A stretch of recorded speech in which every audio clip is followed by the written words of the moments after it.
मैंने अपनी last video में आपको थोड़ा सा हिंट दिया था कि पहले 6 चैप्टर्स में हम जितने भी ऑब्जेक्ट्स को डील कर रहे थे, चाहे वो कोई बहुत बड़ा ऑब्जेक्ट है जैसे कोई कार होती है या कोई पॉइंट पार्टिकल है जैसे कोई इलेक्ट्रॉन होता है, हम उन सब ऑब्जेक्ट्स को एक ही तरह से ट्रीट कर रहे थे। और वो ट्रीटमेंट ये थी कि हम उनको पॉइंट पार्टिकल कंसीडर कर रहे थे। यानी अगर हमारे पास इलेक्ट्रॉन है तो वो तो बाई इट्स नेचर है ही पॉइंट पार्टिकल, लेकिन अगर हमारे पास कोई कार भी है जो कि एक एक्सटेंडेड ऑब्जेक्ट है जो ऑब्वियसली पॉइंट पार्टिकल नहीं है, लेकिन जब हम उसकी मोशन को डिस्क्राइब कर रहे थे तो हम उसको भी पॉइंट पार्टिकल ट्रीट कर रहे थे। And this is what we did in all whenever we were using Newton's law. This is exactly what we did कि हमने सारे एक्सटेंडेड ऑब्जेक्ट को एक पॉइंट पार्टिकल ट्रीट किया और फिर हमने उन पॉइंट पार्टिकल को एक फ्री बॉडी डायग्राम में शो करवाया और फिर उसके ऊपर फोर्सेस को रिप्रेजेंट करके हमने न्यूटन्स लॉ को यूज़ करके वो क्वांटिटीज़ कैलकुलेट की जो हमें रिक्वायर्ड थी। लेकिन मैंने अपनी लास्ट वीडियो में आपको हिंट दिया था कि that is a case which is valid in certain scenarios. और वो सिनेरियोज़ ये हैं कि जब ऑब्जेक्ट जो है वो पूरे का पूरा ट्रांसलेट कर रहा होता है। अगर वो एक सीधी लाइन में ट्रांसलेट कर रहा है ऑब्जेक्ट, तो ऑफ कोर्स उस ऑब्जेक्ट का हर पार्ट, मिसाल के तौर पे अगर कार है तो उस कार का हर पॉइंट जो है वो एक ही स्पीड से एक सीधी लाइन में मूव करेगा और हम उसको पॉइंट पार्टिकल ट्रीट कर सकते हैं। But that is not the whole situation. There are situations in nature जहाँ पे हम किसी एक्सटेंडेड ऑब्जेक्ट को एज पॉइंट पार्टिकल ट्रीट नहीं कर सकते। उसकी एक एग्जांपल ये है कि जब कोई ऑब्जेक्ट रोटेट कर रहा होता है तो उस रोटेट करते हुए ऑब्जेक्ट के जो मुख्तलिफ पॉइंट्स होते हैं वो मुख्तलिफ स्पीड से रोटेट कर रहे होते हैं। सिमिलरली आप वाइब्रेटरी मोशन ले लें दो ऑब्जेक्ट्स की जो एक दूसरे के रिलेटिव वाइब्रेट कर रहे हो, उनकी मोशन को भी आप पॉइंट पार्टिकल ट्रीट नहीं कर सकते। तो अब हमारे लिए सवाल ये है कि हम ऐसे ऑब्जेक्ट्स की मोशन को कैसे डिस्क्राइब करें। तो उसका एक जवाब है हमारे पास, और वो जवाब अगेन उस आइडिया में है जो मैंने लास्ट चैप्टर में इंट्रोड्यूस करवाया था। और वो आइडिया जो था वो सेंटर ऑफ मास का था। सेंटर ऑफ मास जो है ये किसी भी एक्सटेंडेड ऑब्जेक्ट में एक ऐसा पॉइंट होता है जो बिल्कुल एक कांस्टेंट वेलोसिटी से मूव करता है। मिसाल के तौर पे अगर कोई ऑब्जेक्ट है, जैसे आप यूँ कंसीडर कर लें कि जैसे हमारे पास कोई छड़ी होती है या कोई लाठी होती है या जैसे क्रिकेट का बैट है, अगर उसको आप ऐसे हवा में उछालते हैं तो हम देखते हैं कि रोटेट करते हुए जाता है। मिसाल के तौर पे आप इस तस्वीर में देखें, इस तस्वीर में हमारे पास ये एक रॉड दिखाया गया है और रॉड को हमने यूँ मान लिया है कि जैसे इसके दोनों किनारों के ऊपर हमारे पास मैसेज हैं और फिर हमने इसको हवा में उछाला है और अब ये रोटेट करता हुआ फॉरवर्ड डायरेक्शन में मूव कर रहा है। तो अब इसकी मोशन जो है वो काफ़ी कॉम्प्लिकेटेड है, यानी इसमें दो तरह के फिनोमेना इन्वॉल्व हैं, दो तरह की मोशंस इन्वॉल्व हैं। एक जो है वो रोटेटरी मोशन है कि ये रोटेट करता हुआ जा रहा है, और दूसरी मोशन जो है वो ट्रांसलेटरी मोशन है क्योंकि ये फॉरवर्ड डायरेक्शन में भी मूव कर रहा है। तो सवाल ये है कि हम इस तरह के प्रॉब्लम्स को कैसे ट्रीट करें। अगर हम इस तरह के प्रॉब्लम्स को लैब फ्रेम के अंदर ट्रीट करने की कोशिश करें, जो हम पहले सारे प्रॉब्लम्स को करते आए हैं, तो हम देखते हैं कि इन प्रॉब्लम्स को सॉल्व करना आसान नहीं है। लेकिन अगर हम सेंटर ऑफ मास फ्रेम में जाएं और हम देखें कि अगर हम सेंटर ऑफ मास फ्रेम में खड़े हों तो फिर हम इन प्रॉब्लम्स को आसानी से सॉल्व कर सकते हैं। एक और चीज़ जो नोट करने वाली है, इस तस्वीर के अंदर आप देखें कि जो पॉइंट ए है ये हमारे पास एक मास को रिप्रेजेंट कर रहा है, जो पॉइंट बी है ये दूसरी मास को रिप्रेजेंट कर रहा है, and there is also a point called point C. अब अगर आप इस पॉइंट सी की मोशन को ट्रेस आउट करें तो ये एक सीधी लाइन में मूव कर रहा है और ये वो पॉइंट है इन दोनों मैसेज के दरमियान में जो एक सीधी लाइन में मूव कर रहा है, और इस पॉइंट को हम सेंटर ऑफ मास पॉइंट कहते हैं। इस पॉइंट की इंटरेस्टिंग बात एक ये है कि आप देखें ये दोनों मैसेज से काफ़ी दूर है, यानी ये एक ऐसे पॉइंट के ऊपर लाई करता है उन दोनों मैसेज के दरमियान जहाँ पे हमारे पास कोई मैस है ही नहीं, लेकिन फिर भी ये पॉइंट जो है ये एक स्ट्रेट लाइन में मूव करता है, ऐसे मूव करता है कि जैसे इन दोनों मैसेज का एवरेज जो है वो इस पॉइंट के ऊपर मौजूद हो।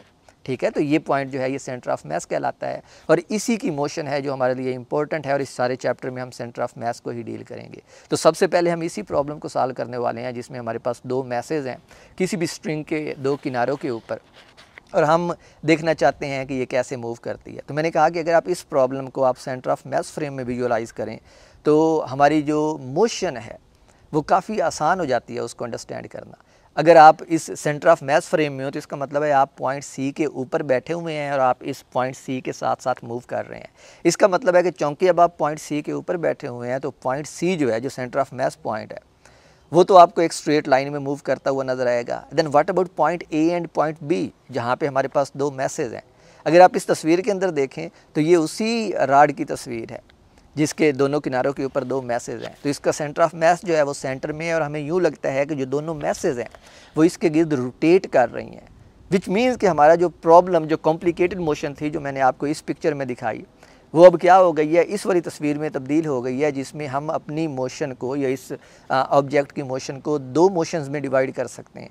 और वो दो मोशंस हैं translatory motion of centre of mass और rotatory motion of objects are the masses A and B. तो हम इस चैप्टर में ये करने वाले हैं कि हम इस चैप्टर में सिर्फ सेंटर ऑफ मास की मोशन को डिस्कस करने वाले हैं, यानी ऑब्जेक्ट्स के सेंटर ऑफ मास आप कैलकुलेट कैसे करते हैं और सेंटर ऑफ मास जो है ये किस तरह की मोशन परफॉर्म करता है।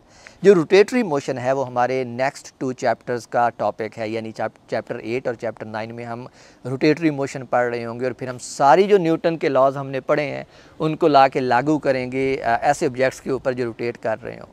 तो आज इस वीडियो में जो मैं प्रॉब्लम सॉल्व करने वाला हूँ वो यही प्रॉब्लम है कि इस रॉड के लिए जिसके दोनों किनारों के ऊपर हमारे पास दो मैसेज हैं और उनके सेंटर में हमारे पास एक पॉइंट है जिसको हम सेंटर ऑफ मास पॉइंट कह रहे हैं, और हम ये देखना चाहते हैं कि ये जो सेंटर ऑफ मास है किसी भी कोऑर्डिनेट सिस्टम में हम इसका फार्मूला कैसे कैलकुलेट कर सकते हैं, यानी अगर हमें किसी भी ऑब्जेक्ट का सेंटर ऑफ मास कैलकुलेट करना हो तो हम उसको कैसे कैलकुलेट कर सकते हैं।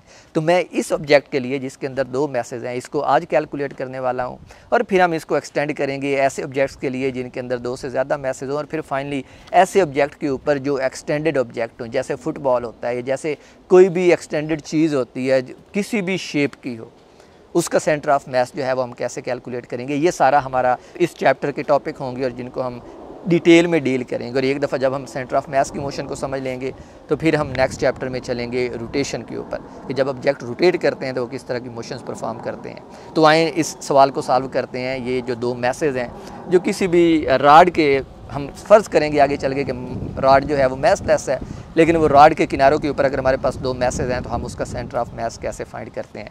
Let's do it. तो फ़र्ज़ करें कि हमारे पास ये सिस्टम है, ये हमारे पास एक एक्स वाई कोऑर्डिनेट सिस्टम है और इस एक्स वाई कोऑर्डिनेट सिस्टम में ये हमारे पास वो रॉड है जिसकी हम बात कर रहे थे। इस रॉड के एंड पे हमारे पास दो मैसेज हैं। जो पहली मैस है जिसको मैंने M1 का नाम दिया है, ये हमारे इस कोऑर्डिनेट सिस्टम के ओरिजिन से R1 के फासले पे है, और इसी तरह जो मैस M2 है वो इस कोऑर्डिनेट सिस्टम के ओरिजिन से R2 के फासले के ऊपर है।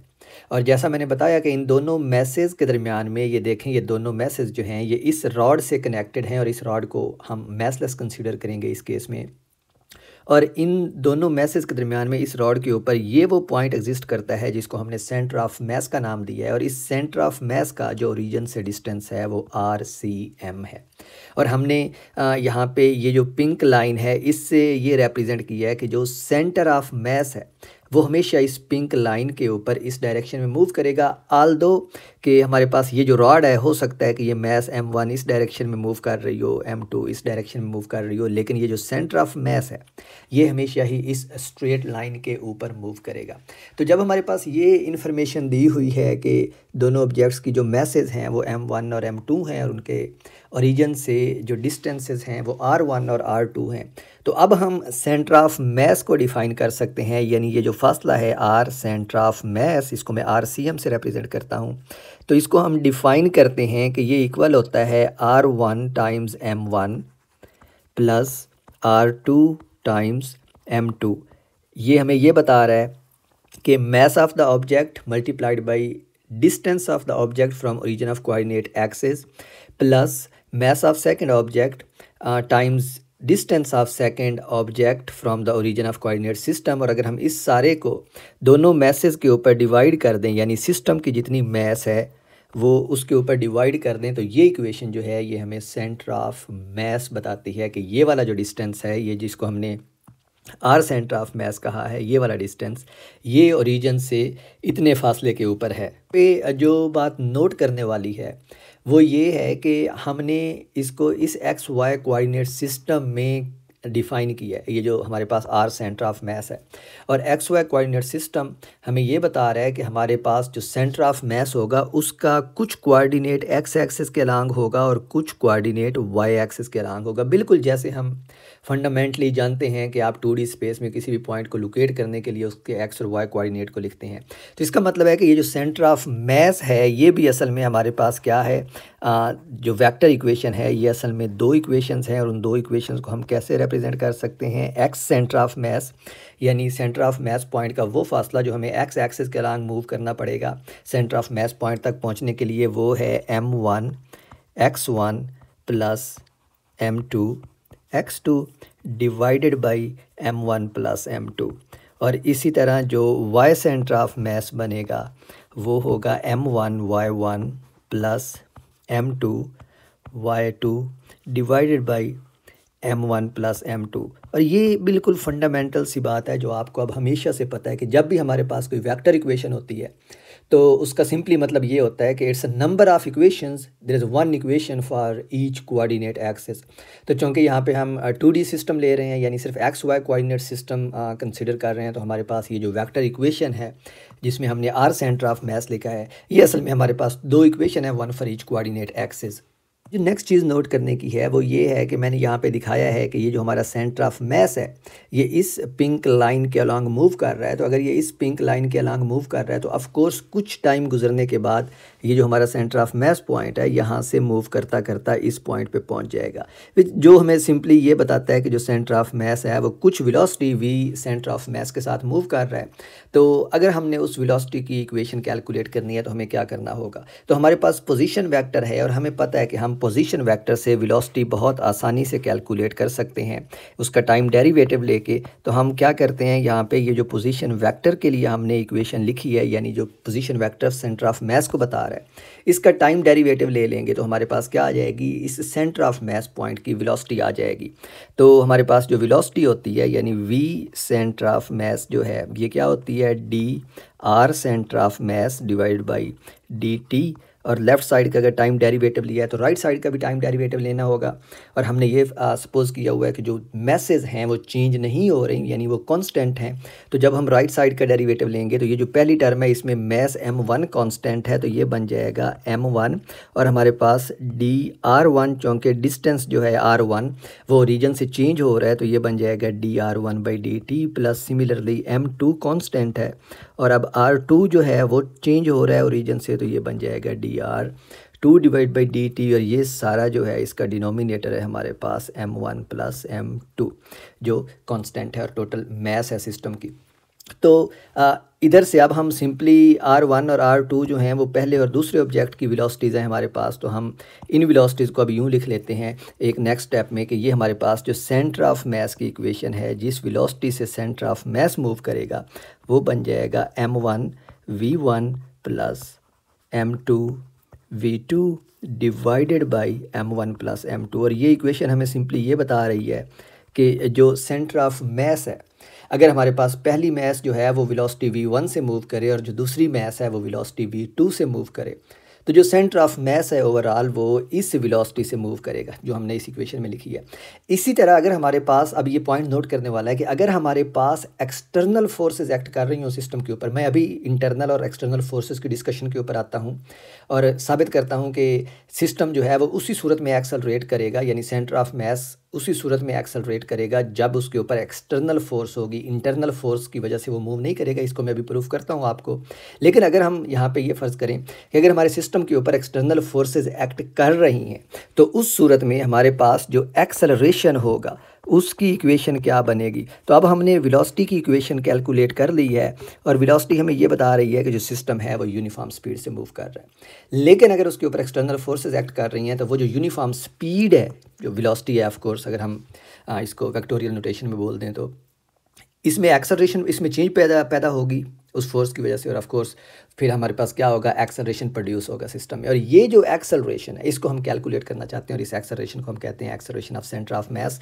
और वो हमें पता है हम कैसे डिफाइन करते हैं। एक्सेलरेशन ऑफ सेंटर ऑफ मास हमारे पास होता है जब हम सेंटर ऑफ मास वेलोसिटी की टाइम डेरिवेटिव ले लें तो ये हमारे पास बन जाएगा, मैं इस ऊपर वाली इक्वेशन का टाइम डेरिवेटिव लेने वाला हूँ तो ये बन जाएगा dv centre of mass divide by dt जो एक्सेलरेशन के बराबर होता है। अगर मैं राइट साइड का डेरिवेटिव लेता हूँ तो ये बन जाएगा m1 dv1 divide by dt plus m2 dv2 divide by dt।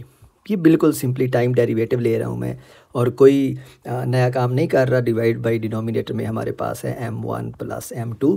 तो यहाँ से हमारे पास जो सेंटर ऑफ मास की इक्वेशन आ गई है एक्सेलरेशन के लिए, वो है m1 a1 plus m2 a2 divided by m1 plus m2। और चूँकि अब हमारे पास एक्सेलरेशन है तो इसका मतलब है फोर्सेस इन्वॉल्व हैं। ऑफ कोर्स यही तो हमने फ़र्ज़ किया है कि अगर फोर्स एक्सटर्नल फोर्स एक्ट कर रही है इस सिस्टम के ऊपर तो फिर उसमें एक्सेलरेशन प्रोड्यूस होगा।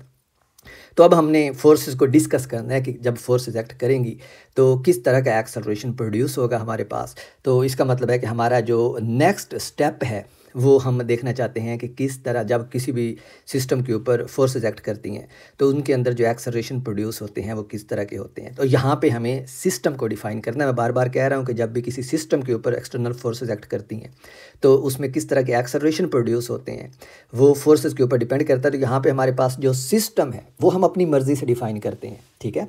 और सिस्टम में मैंने आपको कहा कि आपकी मर्ज़ी है, आप जितने ऑब्जेक्ट्स इंक्लूड करना चाहें वो कर लें, but of course there is an easier way जो ऑब्वियस होता है कि हम अपने सिस्टम में क्या क्या इंक्लूड करना चाहते हैं। और इस केस में जो हम यहाँ पे डिस्कस कर रहे हैं इसमें अगर आप देखें तो हमारे पास 2 मैसेज हैं, ठीक है, और एक ये मैसलेस रॉड हमने कंसीडर किया है जो इन दोनों मैसेज को कनेक्ट कर रहा है।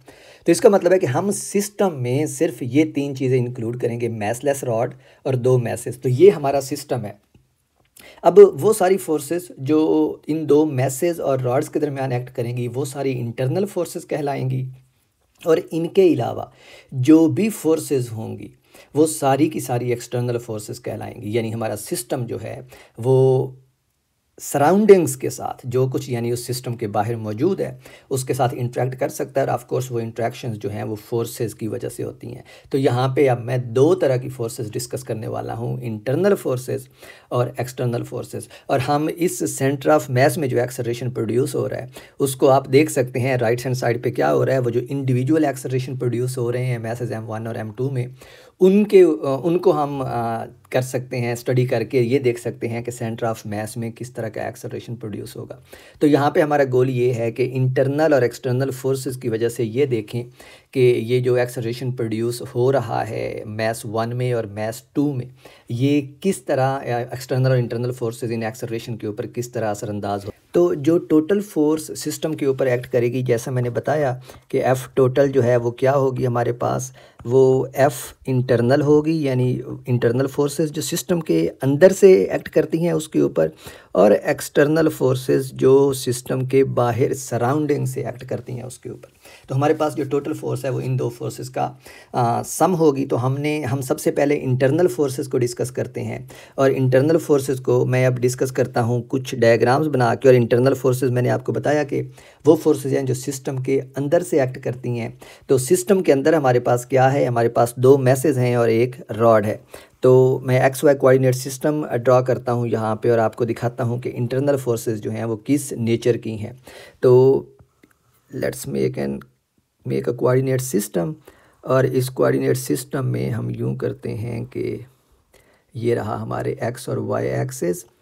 तो ये X एक्सेस है हमारे सिस्टम में, ये Y एक्सेस हैं, ये X एक्सेस है, ये Y एक्सेस है। और ऑफ कोर्स ये सेंट्रल वाला जो कोऑर्डिनेट सिस्टम है इसमें मैंने Y एक्सेस एक्सप्लिसिटली शो नहीं किया, बट बी श्योर कि इट्स ऑलवेज देयर। लेकिन इसमें हमें Y एक्सेस रिप्रेजेंट करने की ज़रूरत नहीं है तो इसलिए मैंने उसको शो नहीं किया। फर्दर अब आप प्रॉब्लम को सिंप्लीफाई करने के लिए आप यूँ अज्यूम कर लें कि ये जो हमारा ऑब्जेक्ट है जिसमें 2 मैसेज हैं और दरमियान में किसी राड से कनेक्टेड है, इनको हमने किसी फ़र्श के ऊपर से ऐसे फेंका है कि ये रोटेट करता हुआ आगे जा रहा है। और इस तरह सिस्टम को सिर्फ विजुअलाइज करने में आसानी हो जाती है। ऑफ कोर्स आप कोई भी 2 डायमेंशनल प्लेन कंसीडर कर लें, मोशन एक तरह की ही होगी, जस्ट कि ये होगा कि उस प्लेन में होगी। यहाँ पे हम वो प्लेन जो है वो फर्श कंसीडर कर रहे हैं। तो अब फ़र्ज़ करें कि हमारे पास 3 ऑब्जेक्ट्स हैं टोटल सिस्टम के अंदर। जो पहला ऑब्जेक्ट है वो हमारे पास मास है m1, तो मैं उसको इधर रिप्रेजेंट करता हूँ। जो मास m2 है उसको मैं इधर रिप्रेजेंट करता हूँ, तो ये m2 है, ये हमारे पास m1 है। और यहाँ पे मैं रॉड को रिप्रेजेंट करता हूँ, और अब देखें रॉड को भी मैं एक पॉइंट से ही रिप्रेजेंट करूँगा। तो ये हमारे पास है रॉड। तो आप इस डायग्राम को यूँ देख लें कि ये कंप्लीट जो लाइन है ना ये वो हमारा रॉड है किसी भी इंस्टेंट के ऊपर, टाइम के किसी भी इंस्टेंट के ऊपर, और इस इंस्टेंट के ऊपर it's just lying like this as shown in the diagram. Okay अब हमने फोर्सेस देखनी है। तो चूँकि रॉड जो है वो दोनों मैसेज के सेंटर में है, तो जो पहली फोर्स हम देखने जा रहे हैं वो ये है कि पहली फोर्स वो होगी जो रॉड लगाएगा इस मैस M1 के ऊपर, और ये फोर्स जो है ये है F1R। ठीक है, force on mass M1 due to rod. और चूँकि अब हमें पता है न्यूटन थर्ड लॉ हमें बताता है कि एक ऑब्जेक्ट किसी दूसरे ऑब्जेक्ट के ऊपर जितनी फोर्स लगाता है, दूसरा ऑब्जेक्ट भी उस पहले ऑब्जेक्ट के ऊपर उतनी ही फोर्स लगाता है, मैग्नीट्यूड में जो बराबर होती है और डायरेक्शन में अपोजिट होती है। तो इसका मतलब है कि जो मैस M1 है वो भी रॉड के ऊपर उतनी ही फोर्स लगाएगी, और उसको हम कहते हैं FR1, force on rod due to mass M1। और हमें पता है कि वेक्टोरियल नोटेशन में ये दोनों फोर्सेस जो हैं ये न्यूटन्स थर्ड लॉ से इस तरह रिलेटेड हैं कि जो F1R है ये इक्वल और अपोजिट है FR1 के। ये न्यूटन थर्ड लॉ हमें बताता है। अब चूँकि मैंने आपको कहा कि आप यूँ समझिए कि हमारा ये जो रॉड है ये फ़र्श के ऊपर जा रहा है मूव करता हुआ, तो फ़र्श के ऊपर है तो ऑफकोर्स ग्रेविटी की फोर्स जो है, जो वेट है ऑब्जेक्ट का, वो डाउनवर्ड डायरेक्शन में होगा, और जो नॉर्मल फोर्स है वो अपवर्ड डायरेक्शन में होगी। लेकिन हम यहाँ से क्लियरली देख सकते हैं कि जो वाई एक्सिस के अलांग नेट मोशन होगी वो ज़ीरो होगी। नेट मोशन का वाई एक्सिस के अलांग ज़ीरो होने का मतलब ये है कि ऑब्जेक्ट जो है वो फर्श के ऊपर जा रहा है, फर्श से ऊपर उठता नहीं है, विच सिंपली मीन्स कि नॉर्मल फोर्स और वेट जो है वो एक दूसरे को बैलेंस कर रहे हैं। Now let's go to the mass M2। और मैस M2 भी चूँकि दूसरे एंड से रॉड से कनेक्टेड है, तो रॉड इस मैस को अपनी तरफ खींचेगा एक फोर्स से जिसको हम कहते हैं F2R, यानी वो फोर्स जिससे रॉड से मैस M2 को खींचता है। और न्यूटन थर्ड लॉ हमें ये बताता है कि अगर रॉड ऐसा करता है तो फिर मैस M2 भी ऐसा ही करेगी और वो रॉड को खींचेगी अपनी तरफ इक्वल एंड अपोजिट फोर्स से। और इनका रिलेशन भी बिल्कुल जो न्यूटन्स थर्ड लॉ है वो हमें ये बताता है कि अब आप यहाँ पे देख लें, चूँकि हमने कोऑर्डिनेट एक्सिस डिफाइन किया हुआ है, एक्स एक्सिस जो कि पॉजिटिव राइट डायरेक्शन में है, तो इस केस में हमारे पास ये जो F1R है ये पॉजिटिव है और FR1 जो है ये नेगेटिव है। सिंपली ये कि ये पॉजिटिव और नेगेटिव एक्सिस के लॉन्ग एक्ट कर रही हैं। सिमिलरली जो FR2 है वो पॉजिटिव है और जो FR2R है वो नेगेटिव है, तो इनको हम बिल्कुल इसी तरह लिख लेते हैं। तो अब ये बनेगा F2R equals minus FR2 equals minus F2R, तो ये बन जाएगा, इसको मैं अरेज करके करेक्ट कर देता हूँ यहाँ पे, तो ये है हमारे पास FR2। ये सिंपली सिर्फ मैं इसलिए कर रहा हूँ ताकि जो कोऑर्डिनेट सिस्टम हमने डिफ़ाइन किया है हमारी नोटेशंस जो हैं वो उसके मुताबिक चलें, otherwise it doesn't really matter, because आप इक्वेशन को दोनों साइड से नेगेटिव साइन से मल्टीप्लाई कर दें तो हमारे पास जो साइन है वो अपोजिट डायरेक्शन पे चला, अपोजिट साइड पे चला जाएगा, so it shouldn't really matter, but still let's stick to the convention of the coordinate system as we have defined it. Okay, तो अब हमने चूँकि फोर्सेस देख ली हैं कि सिस्टम के अंदर कितनी फोर्सेस लग रही हैं और वो किस तरह की फोर्सेस हैं, तो अब हम चलते हैं ज़रा ऊपर इस इक्वेशन के ऊपर जो हमने कैलकुलेट की है, ये वाली इक्वेशन जो हमने एक्सेलरेशन के लिए कैलकुलेट की है। और इस इक्वेशन के अंदर मैं ये जो राइट साइड पे न्यूमरेटर वाली टर्म है इसको ले रहा हूँ। तो इस टर्म को मैं कैलकुलेट करना चाहता हूँ क्योंकि एक्सेलरेशन जो है वो इस टर्म के अंदर है, इसलिए मैं उसी टर्म में इंटरेस्टेड हूँ कि वो कैसे चेंज होती है जब सिस्टम के ऊपर फोर्सेज एक्ट करती हैं। तो वो टर्म है हमारे पास M1A1 प्लस M2A2 और ये इक्वल आती है हमारे पास M1 टाइम्स, अब हमने देखना है ये जो पूरी टर्म है, अगर आप इसको देखें ये पूरी टर्म, तो ये है M1A1। ये टर्म बता रही है कि जो फर्स्ट मैस के ऊपर फोर्स लग रही है वो उसके अंदर एक्सेलरेशन A वर्ड प्रोड्यूस कर रही है। और इस डायग्राम से हम देख सकते हैं कि जो फर्स्ट मैस के ऊपर फोर्स लग रही है वो F1R है और वो फर्स्ट फोर्स जो है वो रॉड की तरफ से आ रही है। तो यहाँ पे हम इसको करेंगे राइट साइड पे, ये आ जाएगा हमारे पास F1R, ये पहली टर्म। और सिमिलरली जो दूसरी टर्म है ये वाली टर्म, जो दूसरी मैस के ऊपर फोर्स लग रही है, जो दूसरी मैस के ऊपर फोर्स लग रही है, ऑफ कोर्स वो फोर्स भी हमारे पास किधर से आ रही है, रॉड से आ रही है, तो इसको हम लिखते हैं F2R। तो ये हमारे पास दो फोर्सेस हैं जो दो मैसेज के ऊपर लग रही हैं और हम ये देख रहे हैं कि ये फोर्सेस जो हैं वो रॉड लगा रहा है। तो हमने यहाँ पे इन फोर्सेस को of course Newton's third law से रॉड की फॉर्म में लिखा है, तो इन फोर्सेस की जगह पे अब हम क्या लिख सकते हैं, माइनस FR1, जो बिल्कुल ये ऊपर मैंने पिंक इक्वेशंस में लिखी हुई हैं। तो F1R जो है वो नेगेटिव टाइम्स FR1 होती है प्लस नेगेटिव टाइम्स FR2। तो ये है हमारे पास FR1 और FR2। और इसको हम अब यूं भी लिख सकते हैं, अगर मैं माइनस साइन कॉमन ले लेता हूं तो ये हमारे पास बनेगा R1 प्लस FR2, ठीक है। और FR1 और FR2 जो हैं ये वो फोर्सेज हैं जो मैस M1 और मैस M2 रॉड के ऊपर लगा रही हैं। तो इसको हम सिंपली यूँ भी लिख सकते हैं माइनस साइन FTR, क्योंकि रॉड के ऊपर दो ही फोर्सेस लग रही हैं तो उन दोनों फोर्सेस का जो सम है वो हमारे पास टोटल फोर्स देगा रॉड के ऊपर। और अगर हम अब इस फोर्स को रॉड की मैस की फॉर्म में लिखें तो ये हमारे पास बनेगा F equals M rod times A rod, यानी जो रॉड की टोटल मैस है और इन फोर्सेस के अंदर उस रॉड के अंडर उस रॉड में जो एक्सेलरेशन प्रोड्यूस होता है। लेकिन हमने पहले ही फ़र्ज़ किया है कि ये वाली जो मैस है, जो रॉड है, वो मैसलेस है, ठीक है। तो इसका मतलब है कि ये जो एम रॉड है हमारे पास ये कितना है, ज़ीरो है। और अगर एम रॉड ज़ीरो है तो फिर ये सारी टर्म जो है ये क्या हो जाती है, ज़ीरो हो जाती है। यानी हमारे पास ये जो M1A1 प्लस M2A2 था ये किसके इक्वल है, ज़ीरो के इक्वल है। और ये हम अभी कैलकुलेट कर रहे थे सिर्फ़ और सिर्फ इंटरनल फोर्स। इसका मतलब है कि सिस्टम के अंदर से कोई ऐसी फोर्स नहीं है जो सिस्टम के ऊपर एक्ट कर रही हो। तो जो एक्सेलरेशन है वो सिस्टम के अंदर से नहीं प्रोड्यूस हो सकता, क्योंकि जितनी भी फोर्सेस सिस्टम के अंदर मौजूद हैं वो हमने यहाँ पे साबित किया कि उनका सम जो है वो ज़ीरो है। तो जो इंटरनल फोर्सेस हैं वो तो हो गई ज़ीरो।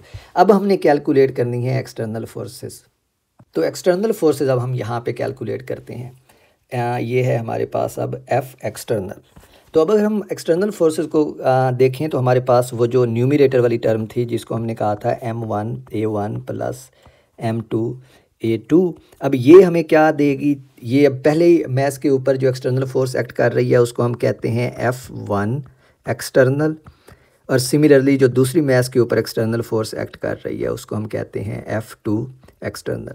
और ये चूँकि हमारे पास सिस्टम के ऊपर टोटल फोर्सेस यही एक्ट कर रही हैं तो इसको हम कहते हैं F टोटल एक्सटर्नल, जो कि हमारे पास क्या होगा, दोनों फोर्सेस का सम होगा। तो इसको हम सिंपली कह लेते हैं F external, summation F external. Summation हमें ये बता रहा है कि अब आप हर मैस के ऊपर जो एक्सटर्नल फोर्स एक्ट कर रही है उसके ऊपर सम कर रहे हो, जो सिंपली ये मैंने लेफ़्ट हैंड साइड पे लिखा है। तो इसका मतलब है कि ये वाली जो हमारी अब लेफ़्ट हैंड साइड है ये वाली ये हमें सिंपली क्या दे रही है, टोटल एक्सटर्नल फोर्स दे रही है।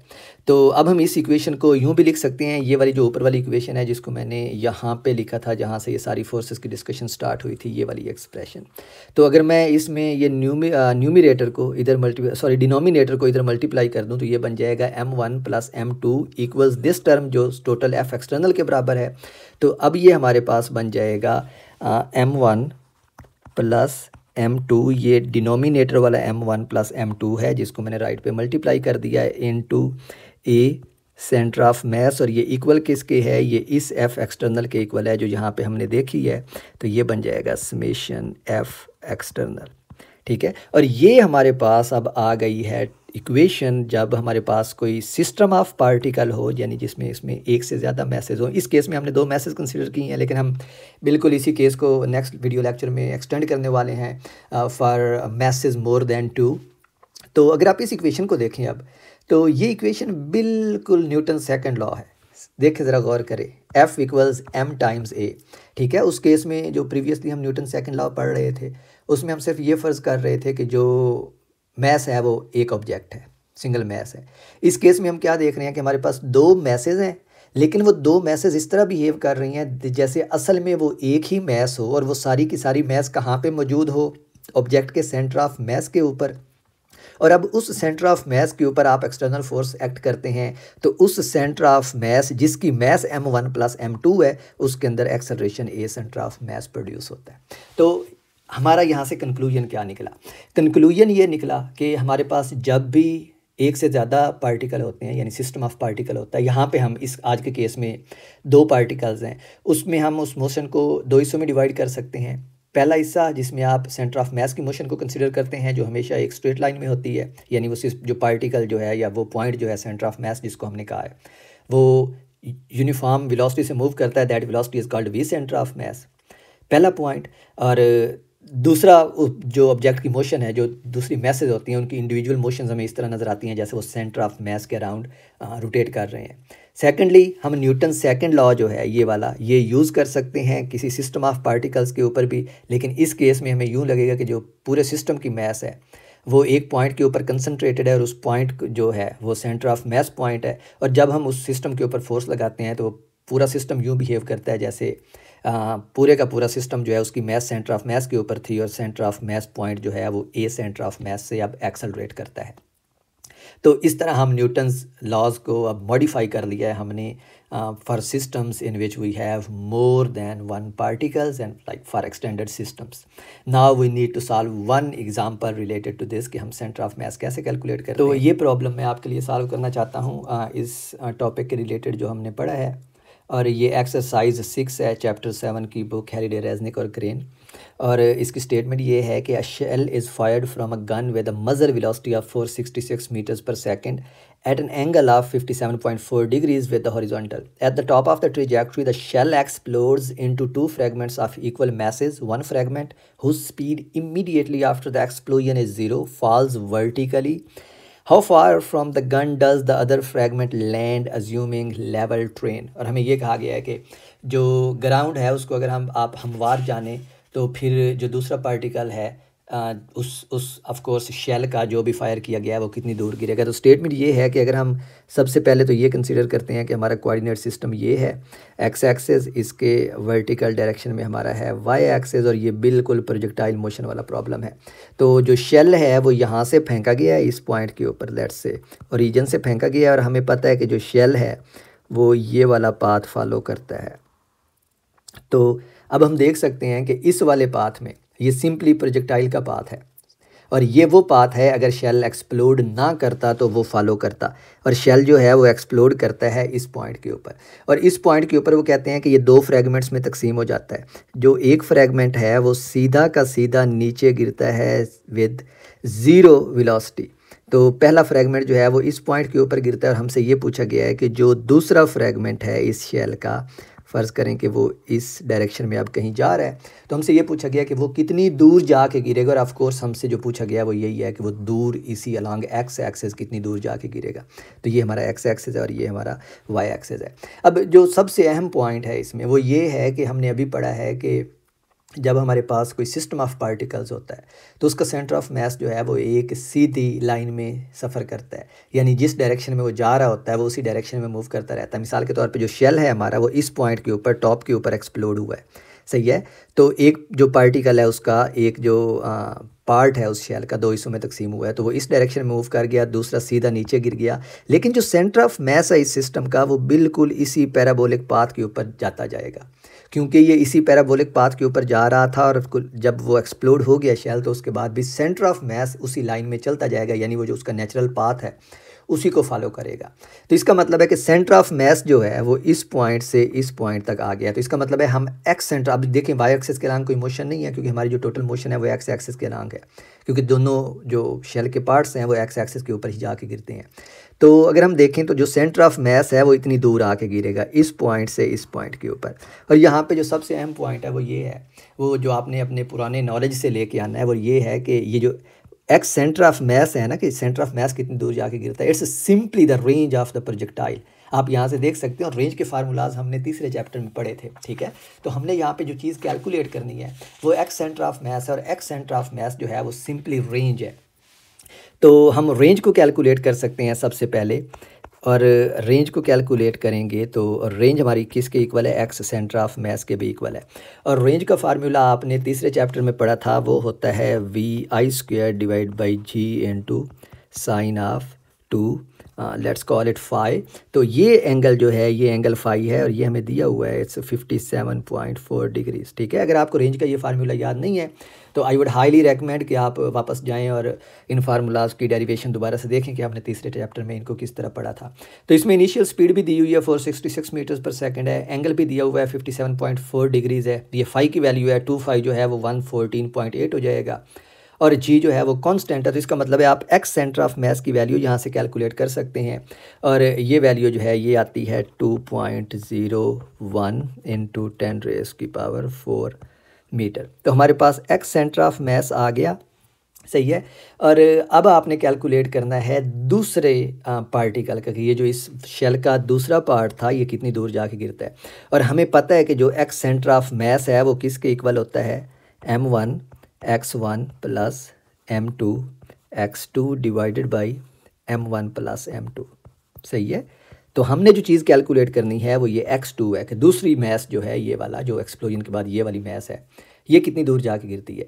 तो हमारे पास देखें अब ना तो हमें m1 दिया हुआ है, ना m2 दिया हुआ है, और ना ही x1 दिया हुआ है एक्सप्लिसिटली, ठीक है। एक्सप्लिसिटली का मतलब है कि सीधा सीधा उन्होंने हमें प्रॉब्लम की स्टेटमेंट में नहीं बताया कि इनकी क्या वैल्यूज़ हैं, लेकिन हम ये वैल्यूज़ प्रॉब्लम से इन्फर कर सकते हैं, अखज़ कर सकते हैं उस डेटा से जो हमें दिया हुआ है। Let's try to do it. Problem की स्टेटमेंट फिर से देखते हैं। A shell is fired from a gun with a muzzle velocity of 466 meters per second at an angle of 57.4 degrees with the horizontal. Okay, good.